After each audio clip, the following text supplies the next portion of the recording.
কি দেখলাম মার্কেটে পুতুল যেভাবে দাঁড়িয়ে থাকে জামা কাপড় পরানে ওইরকম বাচ্চারা ক্লাসে ডেস্কের উপর দাঁড়িয়ে আছে, তাদের শরীর একেবারে স্ট্যাচু হয়ে বসে আছে।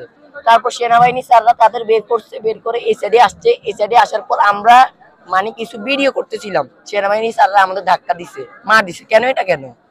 আমরা কি তাহলে 24-এর আন্দোলন এটার জন্য করছি? আমরা ছোটকালে পড়তাম বাংলাদেশে জন্মে আমরা গর্ববোধ করি। কেন? সেনাবাহিনী তো আগে বলা হতো সেনাবাহিনী বাংলাদেশের মানুষের জনগণের বন্ধু। এখন তো দেখি সেনাবাহিনী এটা উল্টা কাজ করছে। কালকে রাতকে 12:30টার দিকে 4 জন গার্ডিয়ান গেটের সামনে ভাই কান্না করতেছিল। ভাই এটা দেখে আপনার চোখেও কান্না চলে আসবে। ওই গার্ডিয়ানদের তারা ধাক্কা মেরে বের করছে, বলছে আপনার সন্তান এখানে নাই। উনি বলতেছে বাবা আমার সন্তান এখানে আছে হাসপাতালে, বাবা আমার সন্তান নাই। হ্যাঁ মেডিকেলে গেছিল, বললো বাবা আমার সন্তান মেডিকেলে নাই, আমার একবার ঢুকতে দাও। সেনাবাহিনী স্যাররা ঢুকতে দেয় না কেন? কেন এই মাঠের মধ্যে 100 সেনাবাহিনী পুলিশ ছিল রাখতে? কেন 2টার দিকে কেন অ্যাম্বুলেন্স আসছে এখানে? কি আমরা স্বাধীন করছি এটার জন্য? কি লাশ লুকানোর জন্য? আগে সরকারের মতো লাশ লুকাবে আর আমরা এটা সহ্য করব?